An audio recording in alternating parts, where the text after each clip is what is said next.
السلام علیکم، آپ کے لیے آج پھر سے ایک چھوٹا سا ناولٹ لے کے حاضر ہوئی ہوں۔ امید ہے آپ لوگوں کو پسند آئے گا۔ شروع کرتے ہیں۔ بولو، جواب دو، آخر کون ہے وہ لوگ جس کے لیے تم اسمگلنگ سپلائی کا کام کرتی ہو؟ کیا کیا نام ہیں ان کے اور کون کون لوگ اس دھندے میں ملوث ہیں؟ جلدی جلدی ان کے نام و پتے بتاؤ۔ لیڈی کانسٹیبل اسے بے دردی سے جھنجھوڑ کر اپنی بھاری اور تیز آواز میں اسے سوال پر سوال کیے جا رہی تھی، مگر ہر بار اس کا ایک ہی جواب ہوتا: میں کچھ نہیں جانتی، مجھے کسی کے بارے میں کچھ علم نہیں۔ آنسوؤں میں، ہچکیوں میں پل پل اضافہ ہوتا جا رہا تھا۔ رخسار اس لیڈی کانسٹیبل کے بھاری زور آور چانٹوں سے بالکل سرخ ہو گیا تھا، مگر پھر بھی اس جلاد لیڈی کانسٹیبل کو اس معصوم اور نازک سی لڑکی کی بگڑتی حالت پر ذرا بھی ترس نہیں آیا تھا۔ کیا ہوا؟ کچھ بولا اس نے؟ سومرو چلتا ہوا وہیں آ ٹھہرا تھا، جسے دیکھ کر لیڈی کانسٹیبل فوراً الرٹ ہو گئی تھی، جبکہ وہ سر جھکائے اپنی بدقسمتی، اپنی بربادی پر رو رہی تھی۔ نو سر، کچھ نہیں بولتی۔ اوکے، آپ ہٹیں۔ دیکھو لڑکی، میں آفیسر ہوں ذرا دوسرے مزاج کا۔ مجھے آدھے گھنٹے کے اندر اندر وہ تمام جوابات چاہیے جو تم سے پوچھے جا رہے ہیں، ورنہ وہ حال کروں گا کہ اپنی پہچان و شناخت یاد نہیں رہے گی۔ بالوں کا گچھا نہایت بے دردی سے پکڑ کر اوپر اٹھایا تھا اور اس کی سرخ و سمندر سے بھری آنکھوں میں بغور جھانکا تھا۔ صرف آدھا گھنٹہ بس جھٹکے سے بالوں کو اپنی مضبوط ہتھیلی کے کنچے میں جکڑا تھا، اس سے کئی گنا جھٹکے سے چھوڑ بھی دیا تھا کہ نور کی گردن سے تمام ہڈیاں جھنجھلا کر رہ گئی تھیں، سر کی رگیں درد سے پھٹنے لگی تھیں، مگر ظالم آفیسر کو ان سب سے کیا سروکار، وہ تو اپنے کام کے پابند۔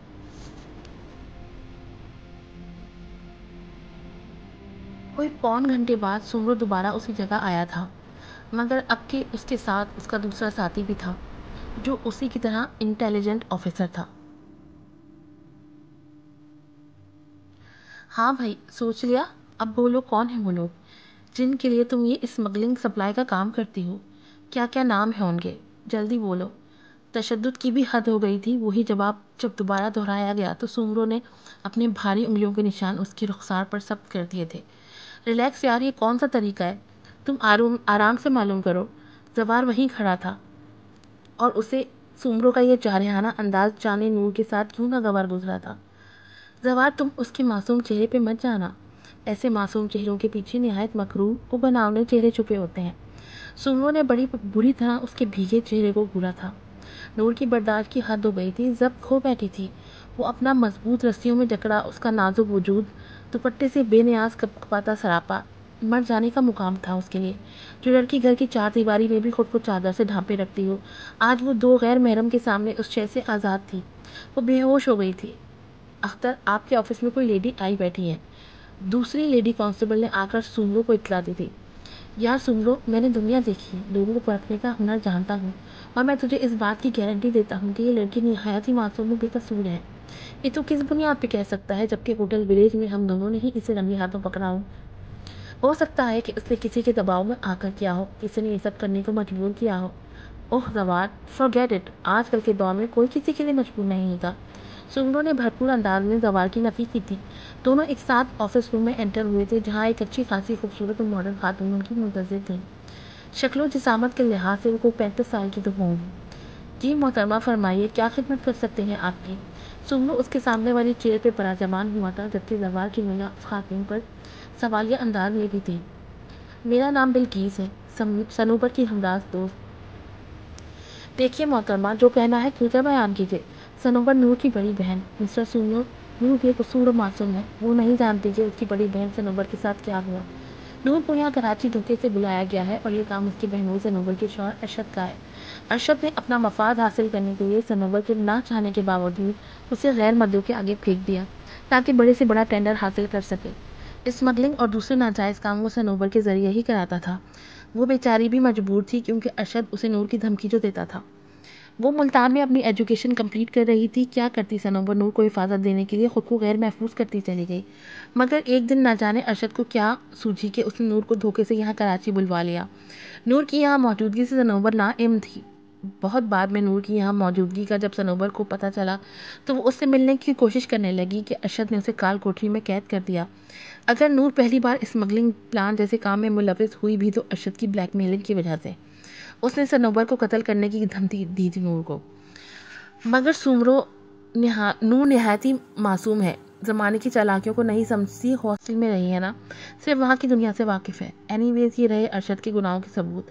بلقیس نے گرے فائل سمرو کے آگے بڑھا دی۔ ایک بات اور، صنوبر اب اس دنیا میں نہیں رہی، یہ بات آپ خود اسے بتا دیجیے گا۔ بہت افسوس ہوتا ہے کہ اتنی پیاری لڑکی ہم جیسے گناہ گاروں کی زد میں پھنس گئی۔ بلقیس وہاں سے جا چکی تھی۔ کیوں، اب کیا کہتے ہو؟ نور کے بارے میں ساری بات جان کر زوال کو بہت دکھ ہوا تھا۔ یہی کہ انسان غلطیوں کا پتلا ہے۔ اپنی اینی ویز ارشد کا تو میں وہ حال کروں گا کہ ساتھ پوچھتے کہ اس کی سزا سے پناہ مانگیں گی۔ زوال نور کو اپنے گھر لے آیا تھا۔ آخر کون تھا اس بھری دنیا میں اس بیچاری کا؟ وہ بالکل اکیلی اور تنہا رہ گئی تھی، اور جب صنوبر کی موت کا معلوم ہوا تو مزید ٹوٹ کر بکھر گئی تھی۔ مگر زوال نے اسے اکیلا اور تنہا نہیں چھوڑا تھا۔ زوال کے 2 چھوٹے بچوں میں اس کا دل کافی حد تک بہل گیا تھا۔ زوال کی بیوی اور ماں نے بھی اسے بالکل اپنا مان لیا تھا۔ نور یہاں آ کر خوش نہ تھی تو ناخوش بھی نہیں تھی۔ سمرو کے جارحانہ سلوک اور تشدد نے اسے بالکل بھی اعتماد بنا دیا تھا۔ کسی سے نگاہ اٹھانے کے قابل نہ رہی تھی وہ۔ مگر وقت کا کام ہوتا ہے آگے بڑھنا، وہ کب کسی کے لیے رکتا ہے۔ حالات کے ساتھ ساتھ وہ خود کو بھی سنبھال گئی تھی۔ اس وقت وہ زوال کے بچوں کے ساتھ لان میں بیٹھی تھی کہ ایک گاڑی بڑے گیٹ سے انٹر ہوئی تھی۔ سمرو کو دیکھ کر دونوں بچے دیوانہ وار لگتے تھے۔ نور اپنی گہری سوچوں کے باعث لاہم رہی تھی۔ نگاہ سامنے نکلی بوگن ویلیا پہ تھی۔ سورج کی ڈھلتی کرنوں میں چمکتے اس چہرے نے مخالف کو اپنی سمت کھینچنے پر مجبور کر دیا تھا۔ سمرو جو منکر تھا اس صنف سے، جانے اس پل کیا ہوا تھا کہ ایک پل لگا تھا اسے نور کو اپنا بنا لینے میں۔ اس بے خبر اپنے آپ سے بے نیاز اسپیکر کو اپنا بنانے کی قسم کھا بیٹھا تھا۔ پہلے تو وہ سمجھ نہیں پائی تھی، مگر ہر بات کا مفہوم سمجھ میں آیا تو اپنی ہی ہستی زمین پہ پڑے اس پتھر کی طرح محسوس ہوئی جس کی اپنی کوئی قیمت نہیں ہوگی۔ کیوں نور، سمرو تمہارے لیے مناسب ہے؟ زوال نے ایک بار پھر اپنا سوال دہرایا تھا۔ آپ مجھے بتا رہے ہیں یا مجھ سے رائے لے رہے ہیں؟ معصوم آنکھوں میں بے پناہ درد ہچکولے لے رہا تھا۔ نور، میں نے تمہیں بہن کہا ہی نہیں بلکہ دل سے مانا بھی ہے، اور ایک بھائی اپنی بہن کا کبھی برا نہیں چاہے گا۔ دوست سے زیادہ وہ اپنی بہن کو سپورٹ کرے گا۔ زوال نے شفقت سے اس کے جھکے سر پر ہاتھ دھرا تھا۔ تو بھائی، میں شادی نہیں کر سکتی، مجھے ان سے بہت ڈر لگتا ہے۔ بھائی، وہ اپنا ماضی یاد کر کے رو پڑی۔ مگر یار، میں ایسا خوفناک تو نہیں۔ ٹھیک ہے، میرا کام کچھ اس نوعیت کا ہے، مگر یار میرا دل ہے، اس میں نرم جذبات ہیں، وہ بھی تو کسی کے ساتھ کی تمنا کر سکتے ہیں۔ وہ جھنجھلا کے رہ گیا تھا، جبکہ زوال خوب اس کی جھنجھلاہٹ سے لطف اندوز ہو رہا تھا۔ جی، آپ کا دل، آپ کے تمام جذبات سبھی دل دلا دینے والے ہیں، اور میری پیاری بہن آپ سے نہ صرف خوفزدہ ہے بلکہ آپ کے سائے سے بھی ڈرتی ہے، کیونکہ آپ کا انداز و سلوک نور کے لیے نہایت جلادوں والا ہے۔ ابے سالے، تو میرے لیے کنوینس کر رہا ہے یا میرے خلاف بھڑکا رہا ہے؟ زوال سمرو کے انداز پر بے ساختہ قہقہ لگا بیٹھا تھا۔ بھائی، چائے، اتنے میں وہاں نور زوال کے لیے چائے کی ٹرے لے آئی تھی۔ اب وہ کیا جانتی کہ وہاں سمرو بھی ہوگا۔ ڈر کے مارے ٹرے ہاتھوں سے چھوٹ کر زمین پر گر پڑی، تیزی سے وہاں سے نکلی تھی۔ جی، تو اب یقین آ گیا ہوگا آپ کو کہ محترمہ نور آپ سے کس قدر انسپائر ہیں، کہ صرف شکل دیکھ کر ہی بیچاری نے دوڑ لگا دی۔ زوال کہاں چپ رہنے والا تھا، خوب مذاق بنایا اس کا۔ یہ بھی تو ہو سکتا ہے کہ یہ ادا شرمانے کی ہو۔ مان گئے، اول درجہ کی ٹھیک واقع ہوئے ہو۔ شادی تو میری اسی سے ہی ہوگی، اب چاہے مجھے کچھ بھی کرنا پڑے، یہ نور تو میرے ہی آنگن میں چھلکے گا۔ کیا میں اندر آ سکتا ہوں؟ وہ بیڈ پر سر جھکائے اپنی ہاتھوں کی لکیریں دیکھ رہی تھی کہ سمرو چلا آیا۔ وہ گھبرا کر کھڑی ہو گئی۔ یار، اگر تمہیں چھپنا ہی ہے تو میری آنکھوں میں چھپو، میرے دل میں، میری پناہوں میں چھپو، مگر تم تو مجھ سے ہی چھپ رہی ہو۔ اب ایسا کیا دیکھ رہی ہو؟ نور کے یک ٹک دیکھنے پر چوٹ کی تھی۔ نور نے سٹپٹا کے آنکھوں کا رخ پھیر لیا۔ نور، میں تم سے شادی کرنا چاہتا ہوں۔ سب نے تمہیں سمجھایا مگر تم راضی نہیں ہو، کیوں؟ وہی پولیس والا سوال نور کی جان پر بنائی تھی۔ پلیز، آپ ایسا کیوں کر رہے ہیں؟ ارے ابھی تو میں نے کچھ نہیں کیا، انداز زمانی تھا۔ نور گڑبڑا کے رہ گئی۔ اور کیا، ابھی تو میں نے کچھ بھی نہیں کیا، کیونکہ تم مجھے موقع ہی نہیں دے رہی ہو۔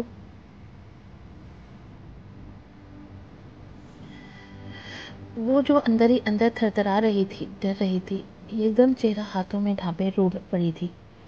گھبرانے کی باری اب سمرو کی تھی۔ نور، نور، کیا بچپنا ہے یہ؟ اس نے دونوں ہاتھ چہرے سے ہٹائے۔ نہیں، میں نہیں کر سکتی آپ سے شادی، ڈر لگتا ہے مجھے آپ سے۔ آخر اندر کا ڈر لبوں پر آ ہی گیا۔ سمرو نے ایک ہی سانس بھری تھی۔ وہ کیوں ڈرتی ہو مجھ سے؟ صرف اس لیے کہ میں نے تمہارے ساتھ وحشیانہ سلوک روا رکھا؟ سومرو نے اس کے نازک شانوں کو تھام لیا۔ دیکھو نور، ہم پولیس والے ہیں، ایسے ہی ہوتے ہیں، ایماندار، اپنے ملک کی حفاظت کا بیڑا اٹھانے والے، اور اس دوران ہمیں اپنے جذبوں کو بیچ میں لانا ممنوع ہے۔ تمہارے ساتھ بھی جو کچھ ہوا وہ صرف میری جاب تھی، مجبوری تھی میری، تم سمجھتی کیوں نہیں ہو؟ ہاں میں غصے کا بہت تیز ہوں، مگر کسی کو پیار کرنا، کسی کو چاہنا بھی تو میرا حق ہے، اور میں تمہیں دل و جان سے چاہنے لگا ہوں، تمہیں اپنانا چاہتا ہوں۔ پلیز نور، ہاں کر دو۔ نہایت چاہت سے اس کا چہرہ تھاما تھا۔ ہاں نور، ہاں کر دو۔ یکدم سومرو کی خود سے کسی کی آواز ابھری تھی۔ وہ تھی سومرو کی ممی۔ وہ نور کے پاس آ ٹھہری تھی۔ نور، میرے بیٹے نے بہت مشکلوں سے کوئی لڑکی پسند کی ہے، اور وہ تم ہو۔ سومرو کی پسند کی میں دعوت دیتی ہوں کہ انہوں نے واقعی کوئی خوبصورت لڑکی پسند کی ہے۔ انہوں نے نور کی بھیگی پلکیں صاف کی تھیں۔ ہاں، اس بات کی گارنٹی میں دیتی ہوں کہ اگر اس نالائق نے شادی کے بعد ذرا سا بھی تم سے اونچی آواز میں بات کی، غصہ کیا، تو میں سومرو کے صحیح سے کان کھینچوں گی۔ انہوں نے نور کو اپنے حصار میں لیا تھا۔ سومرو، مجھے بعد میں، پہلے مجھے تم پیاری ہوگی۔ ماتھے پر ہلکے سے بوسہ دیا تھا۔ نور بھیگی آنکھوں سمیت دھیرے سے مسکرا دی تھی۔ اس منظر کو سومرو نے بڑے پیار سے تکا تھا۔ کیوں بھائی، لڑکی راضی ہوئی یا نہیں؟ زوار بھی اپنی فیملی سمیت وہیں چلا آیا تھا۔ راضی، بلکہ یہ خوشی سے راضی ہے، اور اس سے پہلے کہ تم مزید میرے ہونے والی مسز کو ورگلائے، میں کل ہی بارات لے کر آ رہا ہوں۔ کیوں ممی؟ سومرو نے ممی سے کہنے کے بعد نور کو شرارت سے دیکھا تھا۔ حیا سے نور کی پلکیں سجدہ ریز ہو کر رہ گئیں۔ مہکتی بہاروں کے موسم کی آمد تھی۔ نور انہیں بخوشی خوش آمدید کہے گی۔ پورے کمرے میں سب کی مسکراہٹیں، ہنسی کی گونج تھی۔ نور کو یہ سب بہت اچھا لگ رہا تھا۔ سومرو کے ساتھ سے وہ بہت خوش تھی۔ زوار کی بھائی جیسی محبت نے اسے پر اعتماد بنا دیا تھا۔ اس کے علاوہ جو رشتے اسے قدرت نے نوازے، ان پر بھی وہ خدا کی شاکر تھی۔ ناولٹ یہیں پہ ختم ہوتا ہے۔ میری آپ سے گزارش ہے کہ پلیز آپ لوگ ضرور کمنٹ کیا کریں۔ آپ کے کمنٹ سے ہی ہمیں پتہ چلتا ہے کہ آپ کو یہ اسٹوری پسند آئی یا نہیں آئی۔ میرا چینل لائک کیجیے گا، سبسکرائب کیجیے گا، اور اپنے فرینڈس اور فیملی کے ساتھ شیئر بھی کیجیے گا۔ دعا میں یاد رکھیے گا۔ اللہ حافظ۔